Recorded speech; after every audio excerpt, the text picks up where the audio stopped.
Oui, merci beaucoup de l'introduction très complète, avec tout un portrait aussi de la démarche de votre organisation que je connais depuis longtemps aussi, puisque ma mère en a été membre et présidente d'une section locale. Peut-être que vous êtes plus organisé comme ça, mais bon. Alors, ça me fait très plaisir d'être là, puis j'espère que ce que je vais vous présenter va pouvoir vous inspirer de différentes façons. Euh, et puis, ben, n'hésitez pas, à la toute fin, on a souhaité vraiment avoir une période d'échange. Il y a tellement de choses qui peuvent être faites. C'est un sujet très large. Si on parle de comment, dans le quotidien, autrement, on peut faire quelque chose pour l'environnement, puis lutter au changement climatique en pensant aux générations futures. Moi, j'ai trois magnifiques grandes filles et j'ai deux petites filles. Alors, pour moi, c'est super important d'être là puis de continuer à travailler pour le futur, notre futur à tous, puis du vivant et de notre planète. Et puis, je veux juste souligner aussi que Gabriella, qui est là, qui du Réseau des femmes en environnement, de son Conseil québécois des humains éco-responsables, qui nous accompagne aussi aujourd'hui. Et là, je vais partager mon écran, n'est-ce pas? Attendez une minute. Partage d'écran, partager. Et puis, on va... est-ce que ça va comme ça? Vous voyez bien? N'hésitez pas s'il y a quelque chose. Puis voilà. Alors, on va parcourir tout simplement des éléments d'information de grands enjeux en environnement actuel. Déjà, Mme Courteau en a soulevé plusieurs. Et puis, bon, on pourrait en parler très, très longtemps, mais on va se diriger plus sur des pistes de solutions. Et je suis sûre que vous en avez aussi. Il y a des choses que vous faites chez vous dans votre quotidien qui peuvent être aussi des très, très bonnes idées et que j'espère que vous allez partager avec nous. C'est toujours intéressant d'entendre ce que tout le monde a à partager sur des sujets comme ça. Donc, si on parle de changement climatique et d'environnement, on va parler de toutes sortes de choses. Donc, on va parler de ce qui se passe chez nous, d'habitation. On peut parler évidemment des canicules et des grandes chaleurs qu'on vit à l'heure actuelle. Si on pense au changement climatique, je lisais ce matin le journal disant que ici, pour le moment, il n'y a pas de ces grandes chaleurs-là, mais en Asie, à l'heure actuelle, il y a des chaleurs de 44-45 degrés. Puis, ben, on a vu toute l'année dernière là, des phénomènes de chaleur très importants comme ça, un petit peu partout dans le monde, et autant en Amérique du Nord que ce soit en Colombie-Britannique, ici aussi. On va parler évidemment d'enjeux d'inondation. On en a vécu dans différentes régions. Moi, j'habite Montréal, mais je suis native de la Montérégie. Alors, j'ai de la famille qui ont vécu des enjeux d'inondation pendant plusieurs jours. Et on va parler aussi de transport puis de véhicules, les choix de véhicules qu'on fait encore actuellement au Québec. On peut parler évidemment de transport collectif comme solution, puis on peut parler aussi d'alimentation, de bien d'autres choses, mais c'est juste un petit peu pour mettre la table. À l'heure actuelle, c'est sûr qu'on parle de plusieurs crises. Il y en a qui n'aiment pas utiliser le terme crise. On peut parler d'opportunités de changement aussi. Mais si on veut faire la paix avec la nature, comme le gouvernement norvégien l'a nommé en travaillant avec des organismes internationaux, il faut penser aux enjeux de changement climatique, mais aussi d'enjeux très importants au niveau de la biodiversité. En décembre 2022, il y avait à Montréal la COP 15 qui portait sur la biodiversité. Donc, tous les enjeux autour de ces questions-là, avec une représentation de plein de pays, plein d'organismes, une coalition québécoise aussi de toutes sortes d'organismes qui ont tenu plein d'événements pour parler de ces enjeux-là, qui sont aussi très, très importants. Puis on peut parler aussi de pollution. Alors, Mme Courteau a parlé des enjeux de diverses, mettons, composantes chimiques qu'on trouve un petit peu partout dans notre quotidien, notamment au niveau des plastiques. Alors, la pollution, c'est quelque chose de très important. Et même si on règle les enjeux climatiques, il y a des enjeux de pollution autour de nous qui ne sont pas nécessairement réglés et qui concernent, entre autres, toute l'air, la qualité de l'eau, la qualité de l'air, mais aussi les sols, l'appauvrissement des sols, ce qui est très préoccupant dans le monde si on pense à des enjeux de sécurité alimentaire aussi. Si on regarde juste un petit tour d'horizon de ce qui sort un petit peu là, par la recherche, la science, où est-ce qu'on se dirige, le GIEC, donc c'est le groupe intergouvernemental de scientifiques là, sur le climat qui regroupe 270 experts de 67 pays.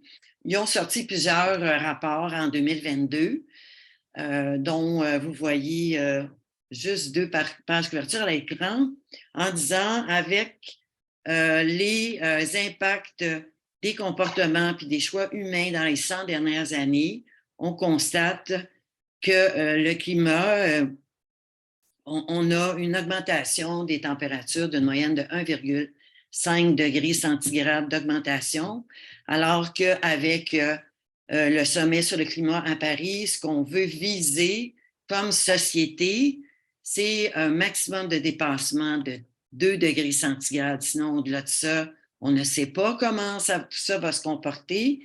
Donc, entre 1,5 et 2 degrés d'augmentation moyenne au niveau du climat. Sinon, au-delà de ça, ça peut être très problématique. Et on est déjà à 1,1 degré de plus.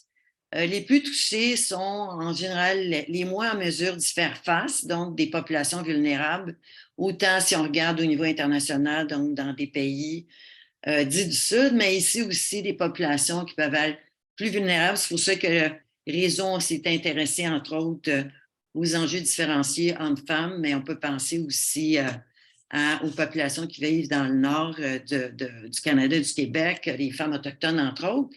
Si on regarde au niveau international, c'est 3,6 milliards de personnes qui sont plus vulnérables aux impacts des changements climatiques.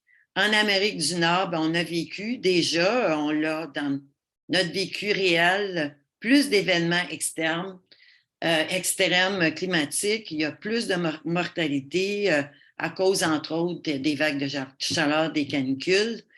Le Canada, la progression de l'augmentation des températures est plus rapide qu'ailleurs et il faut l'admettre, le Canada et le Québec, dans ses objectifs au niveau de la lutte et puis de la réduction des augmentations. Au niveau des changements climatiques, on est en échec climatique, c'est écrit comme ça, c'est-à-dire jusqu'à présent, on n'a pas atteint du tout les objectifs qui ont été fixés par le gouvernement. Et si on regarde ce qui se passe dans le monde, les grands pays occidentaux, le Canada fait vraiment une triste figure. On est vraiment dans les pays les moins performants par rapport à notre progression de réduction puis de lutte au changement climatique. Je n'ai pas mis une tonne de chiffres parce que des chiffres, il y en a beaucoup, beaucoup dans ces domaines-là, juste des grandes informations de ce type-là pour vous dresser le portrait. Donc, il y a des choses à faire, il y a des belles choses qui se font, ça progresse aussi très bien, mais il faut être conscient que on peut agir à toutes sortes de niveaux. C'est important que nos gouvernements agissent, mais nous, comme personne, on peut le faire aussi. Il y en a beaucoup, beaucoup déjà qui le font.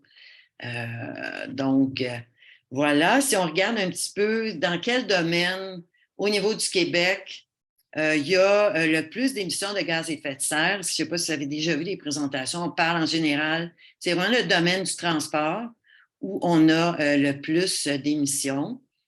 Qui continue à être en progression. L'industrie aussi, c'est très élevé, mais si vous voyez la différence entre 1990 et puis les années 2000, les industries ont quand même travaillé beaucoup à réduire leurs émissions au niveau résidentiel, commercial, institutionnel aussi, c'est important, puis au niveau de l'agriculture également, ce qui fait que il y a beaucoup, beaucoup de mesures pour agir au niveau du transport de nos déplacements puis de nos choix à ce niveau-là. Juste un portrait, comme je dis, assez rapide. Nos membres de réseau, et j'imagine vous aussi, il y a beaucoup d'intervenants qui sont très préoccupés par les impacts sur la santé des changements climatiques. On pourrait parler des impacts aussi à d'autres niveaux. Donc, si on regarde les impacts climatiques extrêmes, qu'on a connus. Il y a des impacts physiques, puis il y a des impacts psychosociaux aussi. Si on regarde des impacts psychologiques, donc tous les phénomènes d'éco-anxiété, il y a beaucoup de jeunes qui sont très préoccupés par les phénomènes d'éco-anxiété. Il y a des chiffres très éloquents là-dessus. Il y a des impacts physiques aussi, par exemple, je n'ai pas mis toutes ces données-là, là. Donc, en termes de mortalité, alors les phénomènes de grande chaleur, ça affecte plus certaines parties de la population, donc des personnes plus âgées. Les enfants aussi sont plus vulnérables à des situations comme celle-là, puis à des situations où la qualité de l'air va être affectée, que ce soit par les émissions, par exemple, des véhicules, ou dans des conditions de smog avec les grandes chaleurs et tout ça. Puis si on parle de phénomènes aussi plus psychologiques, c'est sûr, il y a des questions d'éco-anxiété, mais dans les phénomènes aussi les inondations ou des cas où il y a eu des événements climatiques importants, il y a des études qui démontrent aussi qu'il y a des problématiques plus importantes au niveau familial, violence familiale, des conflits plus importants. On peut faire la comparaison avec la COVID, donc il y a eu plusieurs aussi études intéressantes qui ont été faites sur l'impact plus au niveau de la santé familiale, si on veut, de la COVID. Donc, si on se retrouve dans des milieux de vie ensemble tout le temps parce qu'on ne peut pas faire autrement, ça peut être la cause aussi d'une plus grande augmentation de phénomènes aussi de problématiques familiales. C'est démontré, il y a des chiffres là-dessus. Mauvaise qualité de l'air. Mauvaise qualité de l'air, pollution, j'en ai parlé un petit peu. C'est sûr qu'avec les phénomènes climatiques extrêmes aussi, on peut parler de pénurie d'eau puis de problématiques de sécurité alimentaire. C'est sûr qu'au Québec, on dit qu'on a beaucoup d'eau, on est très, très riche en termes d'eau potable, puis de façon générale, des grandes rivières, ainsi de suite, mais il commence à avoir des enjeux de pénurie d'eau dans les milieux plus habités. Donc, il ne faut pas se dire qu'on n'a pas de problème avec ça. Il faut déjà faire attention. Il y a la question aussi d'aire de répartition de certaines maladies. Alors, si on pense à la maladie de Lyme, par exemple, puis aux insectes qui en sont la cause, qui se déplacent de plus en plus vers le nord. Donc, c'est de plus en plus contesté dans des régions qui sont dans le sud du Québec, donc dans les cantons de l'Est, entre autres. Donc, ça suit la chaleur et on est plus exposé à ces maladies-là à cause justement des phénomènes de réchauffement. Puis, ben, comme je disais, il y a des populations qui sont plus vulnérables, j'en ai déjà parlé, la santé des enfants. Donc, des enfants qui ont... Il y a plus d'enfants qui ont des problématiques respiratoires comme l'asthme, par exemple. Puis, ben, c'est sûr qu'avec tous ces phénomènes-là, ben, le risque est accru pour d'autres populations qui peuvent être aussi très vulnérables à des conditions comme celle-là. Donc, ça, c'est des sujets dont on peut parler très, très longtemps. On a le réseau des conférences spécifiques ateliers là-dessus. Juste un petit aperçu. Puis voilà. Donc, si on va plus du côté de la biodiversité, donc, un peu l'équivalent du groupe international en changement climatique de scientifiques qui étudient ces questions-là, qu'on appelle le IPBES, qui ont publié, entre autres, plein de rapports aussi, qui étaient là à Montréal en décembre avec la COP 15, qui ont publié plein de rapports. Ce que vous voyez à l'écran, c'est juste un extrait de comment les différents services rendent, les différentes espèces rendent des services à l'humain. Et ça, c'est juste une perspective. Bon, alors, c'est peut-être petit un peu. Là, j'ai fait un extrait du rapport où on voit que les insectes pollinisateurs sont extrêmement importants aussi pour polliniser des espèces qu'on mange, qu'on consomme. On peut parler de régulation du climat. On peut parler de ressources médicales aussi ou biochimiques que toutes les espèces nous fournissent, juste ce qu'on mange, par exemple. Alors, il y a toutes sortes de services que les espèces rendent aux humains aussi, qui, en dehors du fait que la pollution et tout ce dont on parle, les changements climatiques affectent aussi la biodiversité et les espèces animale et végétale, mais il y a aussi le fait que quand on affecte le vivant, on affecte notre santé, on affecte la santé du vivant aussi, on affecte aussi indirectement certains secteurs qui sont très importants pour nous. Puis, il y a quelques illustrations ici, que ce soit en alimentation, énergie, médicale, ainsi de suite. Ce qui fait que dans le rapport de l'IPBES qui a été publié en décembre 2022 en support à la grande rencontre internationale qui s'est tenue à Montréal, une des déclarations dit que la nature et ses contributions sont vitales pour nous. Ça constitue la biodiversité et ces services-là sont en train de se détériorer. Et puis, c'est extrêmement important pour les humains, pour le vivant, et ça se détériore. Et si on donne quelques chiffres plus près de nous, puis ça, c'est des chiffres qui viennent d'être publiés, là.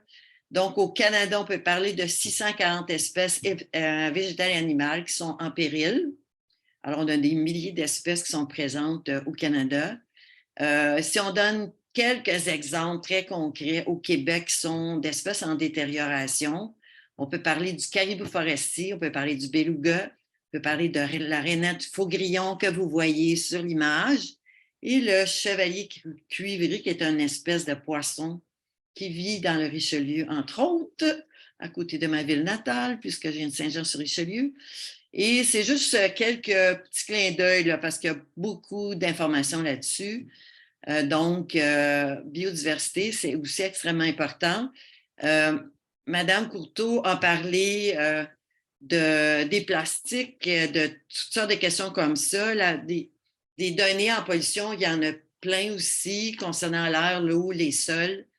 Le réseau, comme je l'ai dit, on travaille beaucoup là-dessus, entre autres, sur une approche qui est ville et territoire avec des collègues français, européens, entre autres, où ils ont réussi à faire adopter par plusieurs villes, municipalités et régions du Québec une charte pour des villes et territoires sans perturbateurs endocriniens. Ça veut dire que la pollution puis des composés, des produits chimiques qu'on trouve dans notre environnement au quotidien, il y en a de toutes sortes. Donc, autant dans les plastiques que dans les shampoings, les produits d'usage au quotidien pour le nettoyage, ainsi de suite. Alors, l'image, je vous en mets quelques-unes, là, mais il y a toutes sortes de façons de réduire notre exposition à ces produits-là en faisant des choix évidemment différents au niveau des produits de nettoyage, au niveau des plastiques, dans la consommation au quotidien. Donc, ça aussi, le réseau a des formations là-dessus. Puis, je regarde l'heure, là, parce que j'ai beaucoup d'autres choses. Alors, juste comme je disais, les petits clins d'œil, mais il y a beaucoup d'informations sur des éléments comme ça. Si vous avez des questions, je ne suis pas spécialiste des perturbateurs, j'en ai entendu parler beaucoup quand moi, je suis arrivée au réseau et ça m'a fait lever les cheveux sur la tête parce que je n'étais pas au courant de tout ça. Et puis, c'est pas suffisamment connu. Puis, qu'est-ce qu'on peut faire aussi dans notre quotidien? Puis pour faire des pressions à nos élus aussi. Si on va un petit peu avec un petit clin d'œil au niveau de notre empreinte consommation, alors les Québécois, on est des grands consommateurs, autant au niveau de l'énergie, j'ai quelques données après, autant au niveau de l'eau, autant au niveau de la mobilité et du transport, comme je l'ai dit un petit peu au début, le parc automobile au Québec, alors que la population n'augmente pas avec une croissance aussi importante. Donc, on a de plus en plus de véhicules automobiles, si on parle juste des automobiles, par tête, par résident au Québec. Et c'est de plus en plus des gros véhicules, donc des SUV. Ce sont des données qui ont été publiées par, comme disait, la chaire en gestion d'énergie de HEC, entre autres, mais c'est des données qui sont connues. Puis, ben, c'est sûr que les Québécois, on aime beaucoup, beaucoup tout ce qui a des moteurs. Donc, moto marine, moto, toutes sortes d'appareils d'entretien, des pelouses, etc. Alors, il y a des choix de comportement de ce côté-là aussi qu'on peut avoir qui peut réduire ces impacts-là. Et puis aussi, bon, au niveau de l'habitation, je ne vais pas entrer dans le détail là-dessus. Alors, beaucoup de choix d'habitation, donc les pieds carrés d'habitation par résident au Québec sont quand même très élevés, beaucoup de très grandes maisons. alors qu'on pourrait avoir plus de maisons très, très bien conçues comme en Europe, en Scandinavie, entre autres, et qui répondent très bien à nos besoins. Hier, moi, comme j'étais au Festival des technologies vertes de Écosphère, il y avait plusieurs conférenciers là-dessus qui travaillent beaucoup en écohabitation, puis ils illustraient ça très, très bien, à savoir qu'on peut vivre très bien dans moins de pieds carrés, puis avec des choix qui sont très, très intéressants, aussi des choix d'habitation multigénérationnelle. Moi, ça m'intéresse beaucoup, ces choses-là. Alors voilà. Donc, quelques chiffres au niveau énergie, par exemple. Si on regarde la consommation énergétique par habitant du Québec, on est parmi les plus hauts au monde. C'est sûr qu'on c'est un pays froid. Il y a l'enjeu du chauffage parce que c'est beaucoup le chauffage, entre autres, qui va avoir un impact sur la consommation d'énergie. Mais on peut voir que des pays comme la Norvège ou la Suède, qui ont un peu des climats similaires aux nôtres, ils ont une consommation moins importante. Et puis, on n'est pas loin des États-Unis et le Canada de façon générale, là, en termes de consommation énergétique. Donc, c'est sûr qu'on peut faire mieux de ce côté-là. Il y a toutes sortes de solutions par rapport à ça, dont certaines qui sont très, très simples. Au niveau de la consommation d'eau, ça, c'est des chiffres de l'Université McGill. Si on pense juste à l'utilisation domestique de l'eau, quand est-ce qu'on utilise de l'eau? Alors, c'est pour préparer les repas, par exemple, pour nettoyer, fonctionner les toilettes, prendre son bain ou se doucher. Et on voit que le Canada et le Québec, c'est le deuxième plus grand consommateur, le Canada, ça, consommateur d'eau parmi les 29 pays de l'OCDE, qui sont des pays occidentaux qui se comparent très bien avec le Québec. Au Canada, ça représente 329 litres par personne par jour de consommation d'eau. Et le Québec, c'est plus que ça. Donc, là aussi, il y a moyen de faire mieux. Puis, c'est sûr, autant au niveau énergétique, notre énergie ne coûte pas très cher si on parle d'électricité. Si on parle d'énergie, par exemple, pétrole, énergie fossile pour se transporter, automobile, tout ça, c'est autre chose. Puis, ben, c'est sûr, au Québec, on a beaucoup d'eau, mais on pourrait faire mieux, c'est sûr. Alors, puis aussi, ben, on s'intéresse aussi le réseau depuis longtemps, aussi comme je disais, de la comparaison hommes-femmes en termes de consommation. Et ça fait partie des présentations qu'on fait aussi. Alors, il y a des différences en termes de consommation et de choix de style de vie que les femmes vont faire en raison de valeurs. Donc, vous allez voir un petit peu après qu'il y a plus de femmes qui se préoccupent par l'environnement, d'après certains sondages canadiens faits au Québec aussi, mais aussi parce qu'il y a des différences au niveau socio-économique. Donc, quand on a moins de sous, ben, on fait des fois des choix différents en termes de consommation, en termes je vais tout de suite en termes de mobilité de transport. Donc, on va utiliser plus le transport collectif. Quand c'est disponible, évidemment, là, je ne sais pas si vous êtes de plein de régions différentes, parce qu'on n'a pas nécessairement les moyens de se payer autre chose. On va peut-être avoir des déplacements plus courts, on va essayer de partager plus de ce côté-là. Il y a une perception qui est différente aussi en termes de bien-être et de qualité de vie. Donc, ça peut amener des choix différents en termes de consommation aussi. Puis, il y a une différence en termes d'empreinte aussi écologique pour des raisons, comme je disais, de choix de valeur, mais aussi pour des raisons de différences socio-économiques. Les derniers chiffres qui ont été publiés qui parlent de la différence de revenus hommes-femmes au Québec, ça va quand même Il y a quelques années, on parlait d'un rapport de 7 pour 10. Maintenant, on parle plus d'un rapport de 8, 8,5 pour 10 en termes de revenus annuels. Mais il y a aussi tous les enjeux que la majorité des ménages monoparentaux, c'est les femmes qui sont les dirigeants des ménages monoparentaux. Et c'est aussi des conditions souvent qui sont plus difficiles au niveau socio-économique. Si on parle d'une étude suédoise qui a été faite il y a quelques années, mais qui est quand même encore très, très pertinente, qui se base sur toutes sortes de données comparatives de consommation. Elle est arrivée à la conclusion que les femmes versus les hommes vivent en général de façon plus durable pour les raisons que je viens de vous évoquer. Il y a une plus petite empreinte écologique. Puis là, si on parle d'empreinte écologique, donc comment nos choix de consommation, nos gestes quotidiens, on peut avoir un impact sur l'environnement, pas uniquement sur le climat de façon générale. Génère moins de gaz à effet de serre. Ça peut être parce que des plus bas revenus, puis c'est vrai autant dans les pays riches que si on regarde au niveau international, c'est pareil, mais aussi parce que les femmes souvent ont moins de temps de loisirs, parce que la comparaison de temps consacré à la famille, homme-femme, il y a encore des écarts de plusieurs heures, là, puis il y a des nannies québécoises puis internationales canadiennes qui sont publiées de façon régulière par le Conseil du statut de la femme. C'est encore plusieurs heures de différence par semaine. Donc, les femmes consacrent de 3 à 4 heures, de mémoire, là, de plus par les hommes à leur ménage, à la famille. Puis, ça fait que tu as moins de temps de loisirs, donc tu as moins de choix, peut-être pour certains comportements de loisirs et autres. Donc, tu dépenses moins, tu as une plus petite empreinte écologique là-dessus. Il y a donc cet exemple-là. Moi, je suis sur un comité conjoint sur la charge mentale avec des chercheurs de plusieurs universités, puis je regarde l'heure, là. Puis, c'est un constat qu'on fait, qui est encore là, puis qui est encore dans plusieurs pays.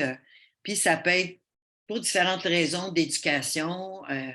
Donc, il y a toutes sortes d'explications en arrière de ça, comment on est élevé, mais ça peut être aussi des facteurs structurels qui favorisent ça. Donc, on est en train de faire une étude là-dessus qui va être publiée au début de l'année prochaine. Donc, ça serait intéressant pour vous de suivre ça. Donc, comme je le disais, alors, il y a plus rapidement, là, parce que je vais aller dans les solutions. Donc, il y a plus de femmes, selon des études qui ont été faites, tant au niveau québécois que canadien, qui se préoccupent de l'environnement, qui croient à l'urgence, qu'il faut agir maintenant, que ça sente coupable qu'on n'en fasse pas plus. Puis, il y a plus de femmes en situation de poste de leadership aussi, qui sont susceptibles d'adopter des politiques pro-climat. C'est vrai au Canada aussi, 3 sur 4 femmes qui déclarent avoir réduit leur empreinte et carbone là, dans ce cas-là, plus de femmes qui se préoccupent aux questions, sur les questions effectivement d'empreinte écologique, d'environnement, de changement climatique. Et puis si on rentre, je vais juste illustrer là, des possibilités de solutions. Donc, ça peut être des solutions dans la famille, conciliation travail-famille, au niveau du transport, au niveau alimentaire, au niveau des déplacements, mais aussi avec toute la question du numérique, ce qu'on a vécu avec la COVID. Alors, beaucoup de gens en télétravail. Donc, ça peut être des solutions, mais ça présente des enjeux aussi. Donc, nous, ce qu'on dit, c'est que j'ai déjà parlé un petit peu de tout ça, juste le clin d'œil pour dire il y a 70 à 80 des décisions de consommation dans les ménages. C'est vrai dans les pays développés, c'est vrai de façon internationale aussi, ce sont les femmes qui font ces choix-là de consommation. Ça, c'est un élément parmi d'autres. Donc, les femmes sont en place pour être des agentes de changement importantes, autant dans leur vie personnelle, professionnelle, que dans leur entourage immédiat. On peut faire des revendications, on peut faire des choix différents. On peut influencer beaucoup. Donc, c'est très important, les choix qu'on fait. On peut faire des choix de solutions individuelles. C'est de ça qu'on va parler plus aujourd'hui, mais aussi des choix de solutions collectives en ayant plus de femmes représentées dans les instances décisionnelles, en influençant les politiques, les programmes, comme la FEAS le fait dans ses mémoires et ses revendications, autant au niveau de l'énergie, l'aménagement du territoire, transport, alimentation, économie, ainsi de suite. Et là, quelques clins d'œil concrets d'organisations qui nous disent les meilleurs choix de gestes. Puis là, vous pouvez être d'accord ou non. J'en ai mis quelques-uns pour juste alimenter l'échange. Donc, l'Union des consommateurs nous dit que les 3 gestes qui ont le plus d'impact, là, on parle de réduire les gaz à effet de serre, c'est renoncer à la voiture, renoncer à l'avion et renoncer aux protéines animales. Là, on parle de viande versus végétale. Puis, ben ça peut être bon pour votre portefeuille, c'est ça, mais il faut que le gouvernement nous aide là-dedans. Puis, ben, ce que l'Union des consommateurs dit aussi, c'est que ben, réduire aussi notre consommation à la maison énergétique, donc appareils ménagers, acheter des appareils. Quand on change d'appareil ménager, impérativement, acheter des appareils ménagers qui sont à faible consommation, donc Énergistar, par exemple. Réduire le chauffage de 1 ou 2 degrés avec la petite laine. Bon, la climatisation aussi, elle a peut-être moyen de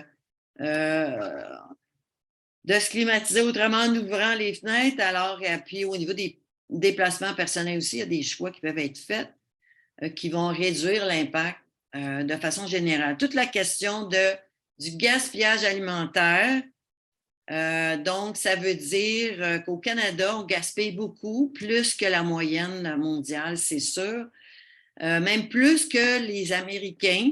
Et le gaspillage alimentaire au Québec, c'est aussi important, ça représente à peu près 30 des aliments qui sont mis sur le marché, c'est énorme. Donc, il y a toutes sortes de façons de réduire le gaspillage alimentaire dans notre quotidien.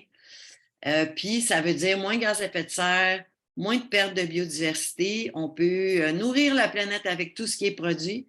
Moins de pollution aussi à cause des pesticides et tout ça. Ça contribue à lutter à la faim et à la pauvreté. Puis, c'est plus économique aussi. Et puis, c'est sûr que là-dedans, ben, manger moins d'alimentation carnée, on sait que le bœuf, en termes de, si on parle des comparaisons de types d'aliments, et ça, il y a des belles informations là-dessus. Donc, le bœuf qui est un grand, en termes de comparaison d'émissions de gaz à effet de serre, c'est à peu près 10 pour 1 par rapport, mettons, à la volaille ou aux œufs ou aux végétaux. Alors, il y a vraiment des choix de consommation comme ça, en plus du gaspillage, qui peuvent réduire beaucoup les impacts, si on parle climatique, mais à d'autres niveaux aussi.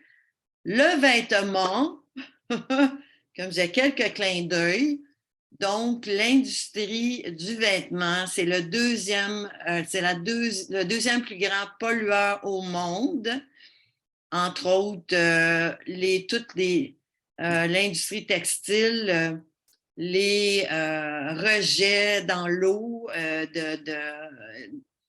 des teintures qui ne sont pas toujours naturelles, notre surconsommation de vêtements aussi, avec ce qu'on appelle le fast fashion, donc des grandes bannières qui, 2-3 fois par année, sortent des nouvelles collections, ce qui fait qu'on consomme énormément dans l'industrie textile. Il n'y a pas beaucoup non plus au niveau des déchets de récupération. Il y en a beaucoup plus maintenant au niveau de l'usager, mais il y a encore énormément de choses à faire de ce côté-là.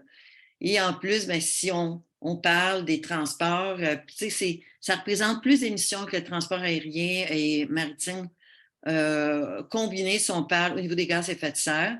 Et on a toute une formation là-dessus, le réseau, sur comment il faut réparer, peut-être l'usure des vêtements, aussi une façon de les entretenir, qui usent moins les vêtements, faire certains choix, aller vers des fibres plus naturelles, comment aussi, en termes de quantité, des fois remagasiner dans notre garde-robe et retrouver des choses. Moi, moi j'aime beaucoup ça, tout ce qui est textile et tout ça. Puis je me suis dit, OK, il faut que je redécouvre des choses que j'aime dans mon garde-robe parce qu'ils sont encore extraordinaires. Donc, il faut aller là-dedans. C'est un exemple parmi d'autres. Attendez, là. Le numérique, donc, il y a toutes sortes de façons très, très simples pour réduire notre impact au niveau numérique. On a une petite formation là-dessus aussi. Juste comme là, mettons, comme beaucoup de ce que vous avez fait, donc, fermer sa caméra quand on fait un zoom, ça réduit de 90% l'impact de la tenue d'événements virtuels comme ça, mais il y a plein d'autres choses qui sont assez simples aussi, qui peuvent être faites. Là, on dit, mettons, par énergie eau, une douche par rapport à un Zoom. Donc, il y a un intérêt de ce côté-là aussi. Puis, dernier exemple, je vais m'arrêter là-dessus. J'en ai d'autres, là, mais j'ai prévu d'arrêter puis qu'on échange plus là-dessus. Alors là, ben non, il y en a deux. Il y a l'organisme Vive en Ville. Vous avez le lien. Je vais partager le PowerPoint. Donc, qui a mis de l'avant en 2021 une campagne qui s'appelle Réduire notre empreinte. Il y a beaucoup d'informations, c'est accessible à tout le monde. Puis, ce qu'ils disent, il y a 6 choix au quotidien qu'on peut faire pour réduire. Ça, c'est vraiment individuel. Donc, profiter des lieux publics, peut-être plus qu'avoir une cour individuelle, partager les autos, donc réduire notre utilisation automobile. Bouger pour se déplacer, donc c'est le transport actif, vélo, marche, quand c'est possible. Évidemment, transport collectif aussi. Magasiner près de ses choix, donc c'est l'achat local. Mieux acheter en ligne, donc ne pas abuser de l'achat en ligne aussi. Et puis, ben, des choix plus collectifs, donc vivre près de tout, donc des quartiers compacts. Alors là, on parle vraiment plus là, de réduire l'étalement urbain, rendre sa maison plus verte. Il y a tellement de choses qu'on peut faire aussi, donc verdir autour de sa maison, verdir dans sa maison, se limiter à une voiture par famille et conduire une plus petite voiture économique. C'est ça, il y a le véhicule électrique, mais mettons les autos électriques, mais une petite voiture qui consomme peu, c'est aussi un très bon choix. Et puis, il y a le gouvernement du Québec aussi qui a sa campagne qu'on appelle Mon empreinte bleue. Alors, vous voyez à l'écran la répartition moyenne de la consommation résidentielle intérieure. Sur le site du gouvernement, il parle aussi de la consommation extérieure d'eau.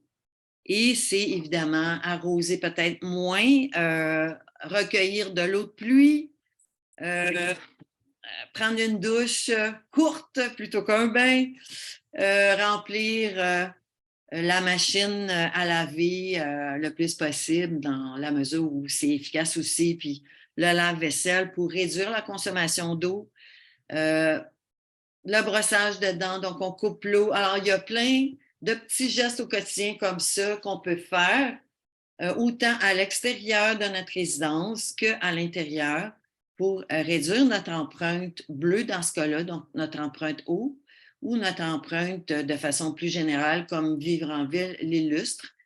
Puis, il y a plein d'autres choses qui peuvent être faites aussi.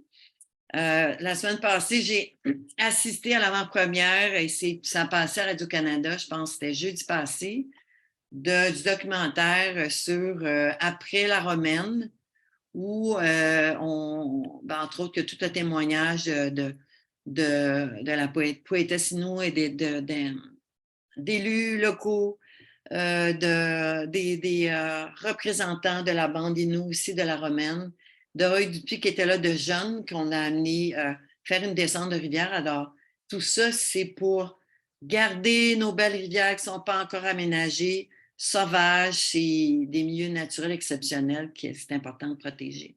Fait que je m'arrête là, puis j'ai trop parlé encore. Il reste quand même 15 minutes, 20 minutes. Je vois qu'il y a toutes sortes de choses sur le... Et je pense que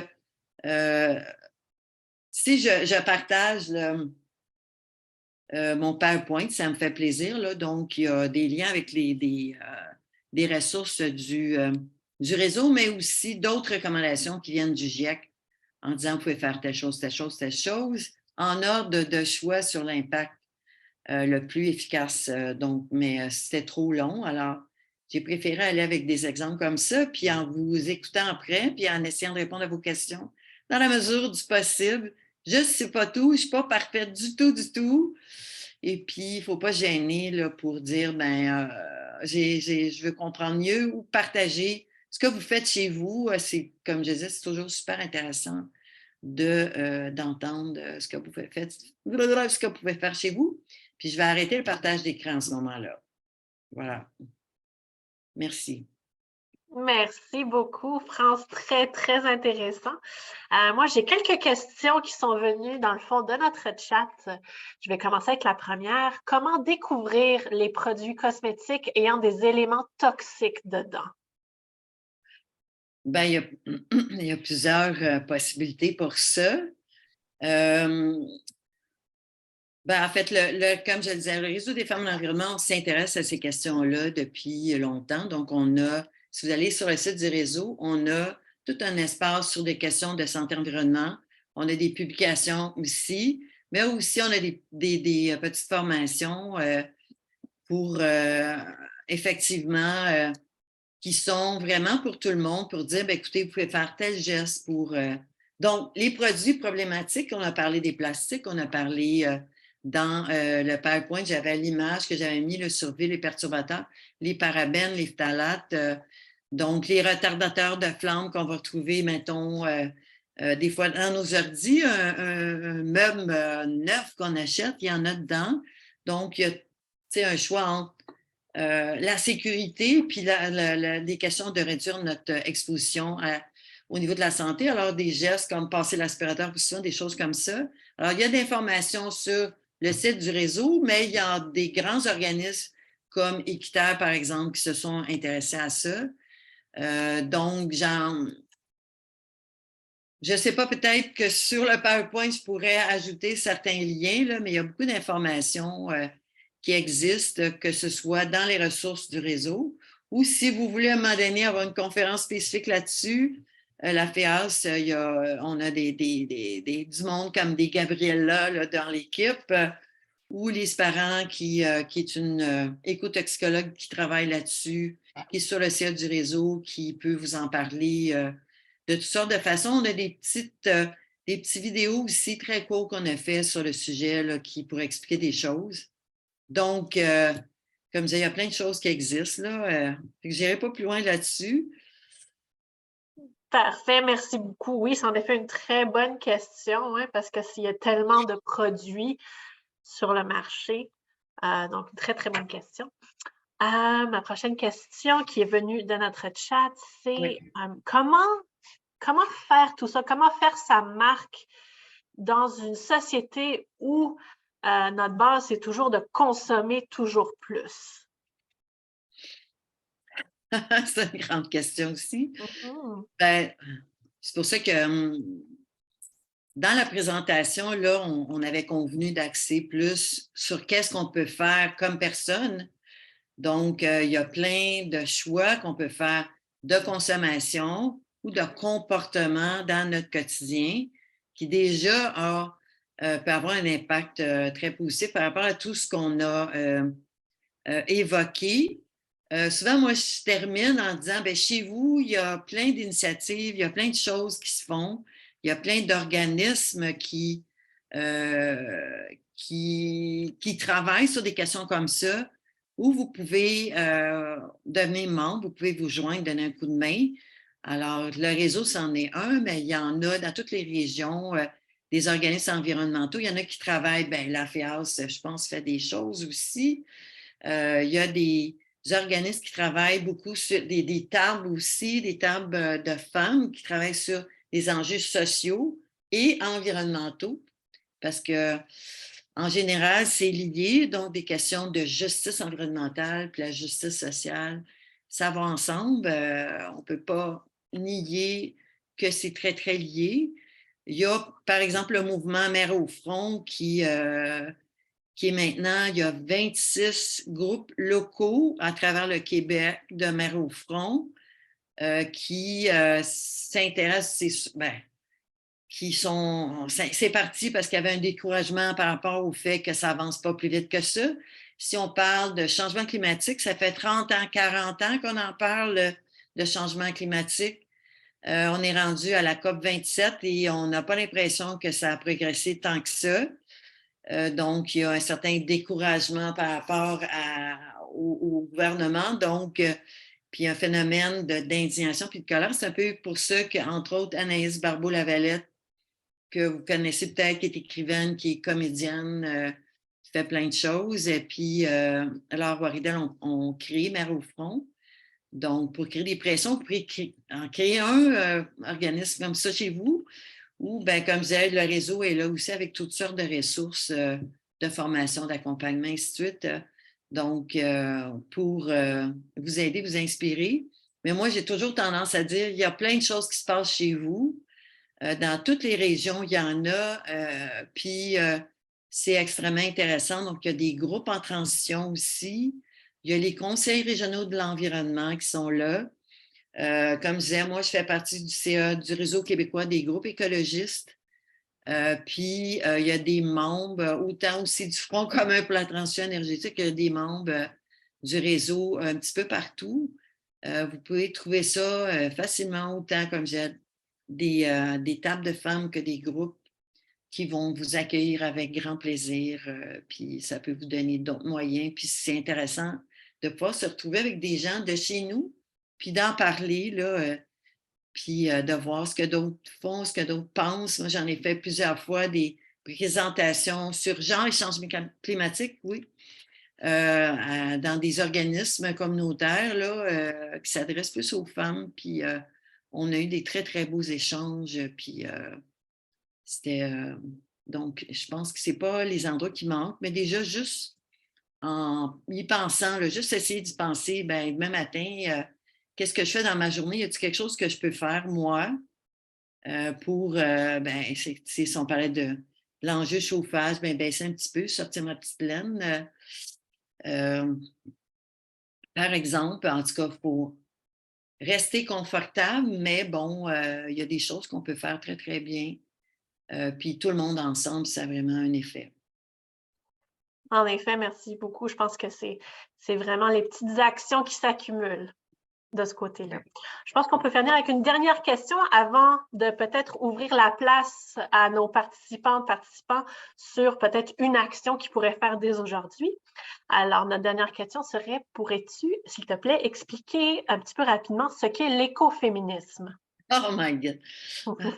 Oui, OK, un petit peu rapidement. Je voulais juste ajouter aussi que vous pouvez faire pression sur vos élus. Là. On a, par rapport à la question précédente, les dernières élections municipales, il y a eu tout un mouvement pour qu'il y ait plus d'élus municipaux qui ont des objectifs, des valeurs écologistes. Ça a eu quand même un bon succès. Puis il y a plus de femmes dans les élus municipaux. Il y a eu une percée, des jeunes femmes aussi, dans des postes de mairesse, dans les grandes villes du Québec, Longueuil, entre autres Sherbrooke, évidemment Montréal. On a notre madame aussi, Madame Plante. Et pour répondre, ben, écoféministe, c'est un sujet en soi. Là, il y a différentes définitions, mais c'est dans le fond de dire que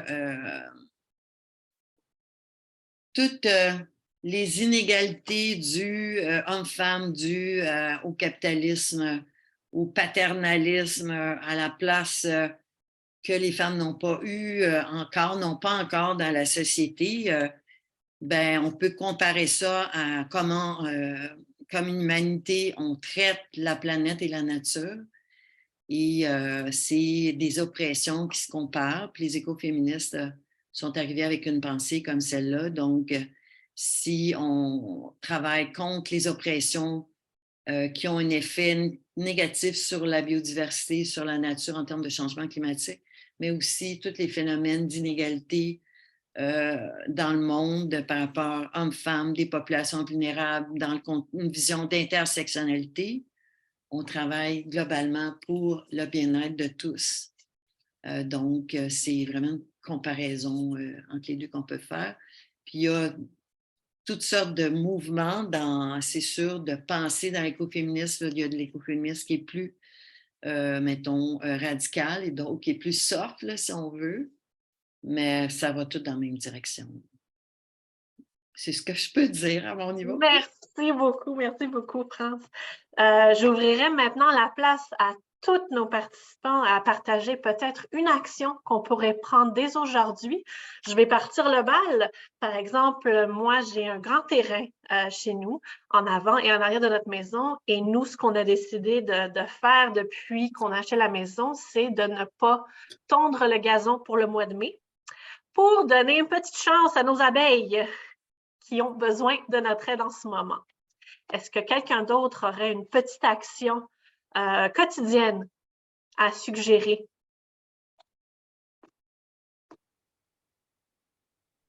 Vous pouvez aussi ouvrir vos micros. Ben oui. On peut faire par rapport au gazon aussi, c'est de le garder un petit peu plus long, même pendant toute la saison, ce qui est une bonne chose aussi pour les pollinisateurs, mais on utilise moins notre tondeuse. Évidemment, si on a une tondeuse électrique, c'est mieux. Alors oui, Madame Monique Martin, vous avez levé la main. Oui, c'est peut-être pas une activité au quotidien, mais mensuelle à notre réunion depuis quelques années, on a demandé à nos dames d'apporter leurs tasses au lieu que ce soit des objets jetables. Quelle belle initiative.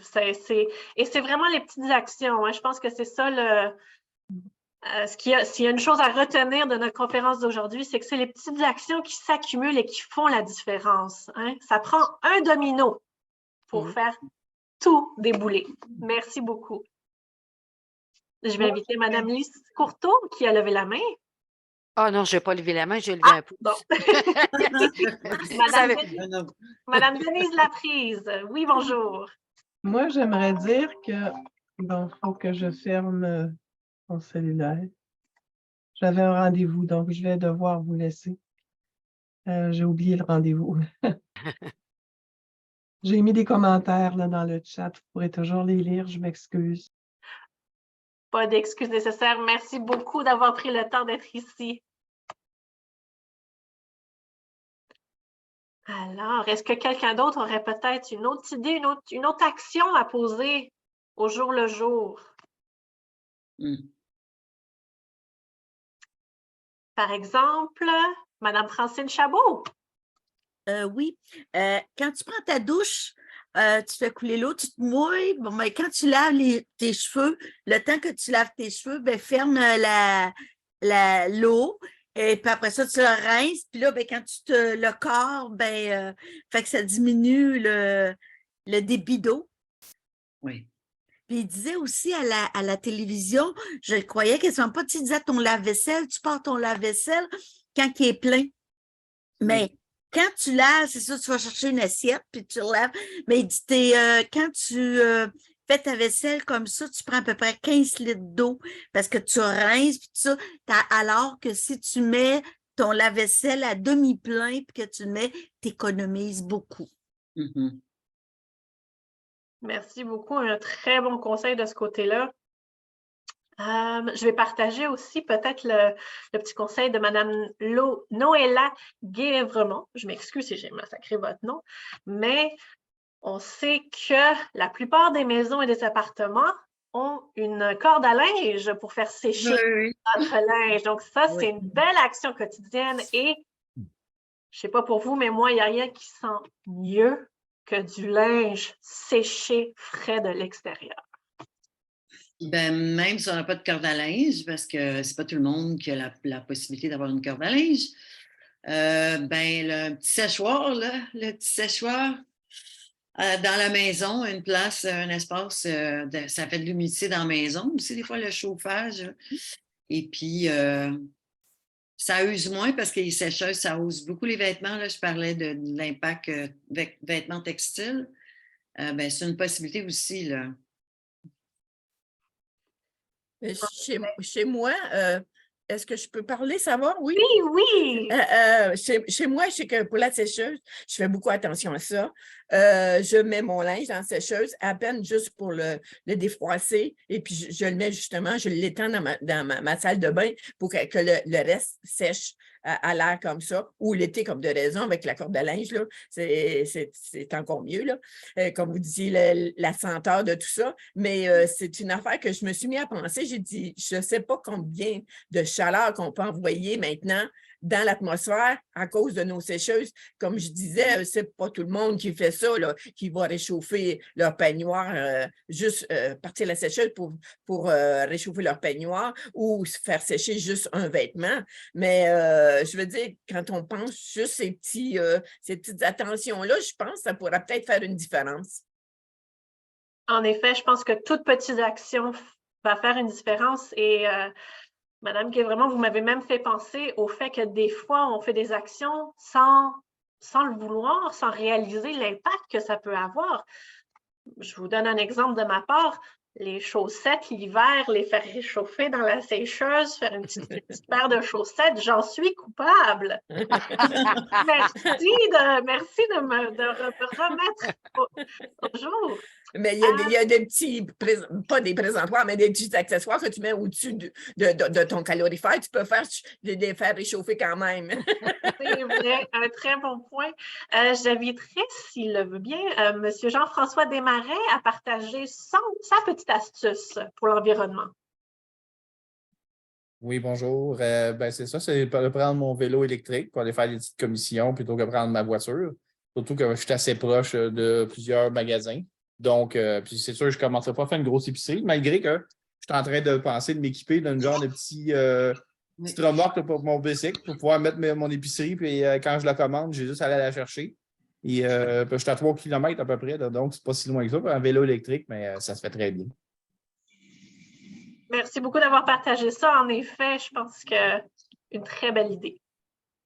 Est-ce qu'il y a quelqu'un d'autre? Oui, Mme Louise Trudel. Oui, c'est ça. Je cherchais depuis tantôt comment lever la main, mais je ne trouve rien. En fait, moi, ce que je voulais partager, c'est un peu ce qui a déjà été dit au niveau de la sécheuse et tout. Maintenant, moi, j'étends mon linge un peu partout dans la maison. Puis, moi, j'étais une personne qui faisait des lavages sanitaires. Maintenant, j'ai changé ça pour de l'eau froide. Le lave-vaisselle, je le pars la nuit aussi. J'attends qu'il soit plein. Puis, j'essaye de ne pas aller chercher d'autres assiettes, des assiettes ou des choses comme ça pour les rincer, puis après ça, l'utiliser, puis le ramener. Ça, je fais ça. Après ça, il y a quelqu'un qui parlait tantôt des cosmétiques et tout. Maintenant, moi, depuis, je dirais quasiment 2 ans, je n'achète plus de shampoing. Je le fabrique moi-même. Ah, ça, c'est bien, oui. Je fais mes savons.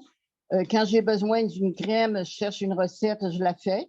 Puis quand je fais ça, j'essaie d'en faire quand même une quantité adéquate pour pas toujours revenir et refaire pour encore diminuer mon empreinte écologique puis moins consommer aussi. Parce que même si on fait nos savons, on utilise des huiles. Fait moi, j'essaie de prendre une huile qui n'a pas été transformée. Mais il faut se dire qu'une belle huile qui n'a pas été transformée, qui peut aller à la consommation, puis que tu mets dans ton savon, c'est un point à discuter, ce petit bout-là. Mm-hmm. Et j'essaie de prendre des huiles aussi. Dans les savons, il y a beaucoup d'huile de noix de coco parce que c'est une huile qui travaille bien quand on veut faire nos savons. Il faut aller chercher une huile de noix de coco qui a été bien cultivée, là, qui n'a pas brisé les arbres, puis qui a quand même une empreinte écologique. Ça fait que même si on fait nos savons nous-mêmes ou qu'on fait nos cosmétiques nous-mêmes, il faut regarder à tout ce qui entoure notre assiette. C'est pas mal tout. Merci beaucoup, Mme Trudel. Est-ce que quelqu'un aurait une dernière action quotidienne à porter?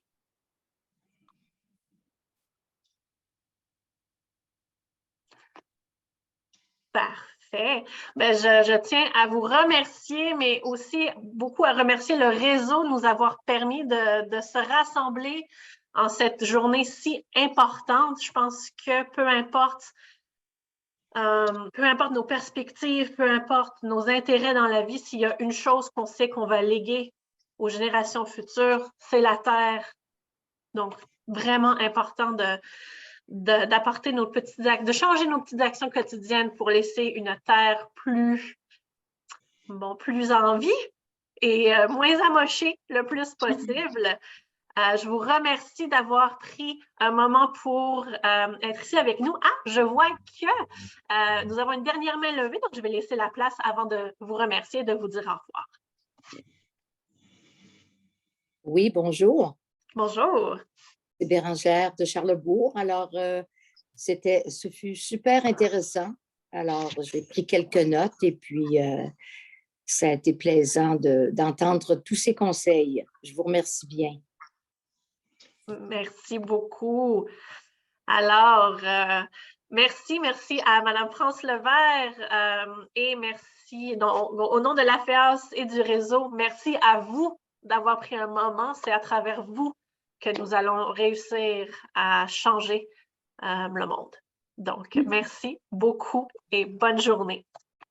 Oui, bonne Bye journée bye, tout le tout le monde. monde. Bye bye. Bonne Bye, bonne journée. journée tout le monde. Merci. Merci, bonne journée. Bonne Bonne journée. journée. Merci.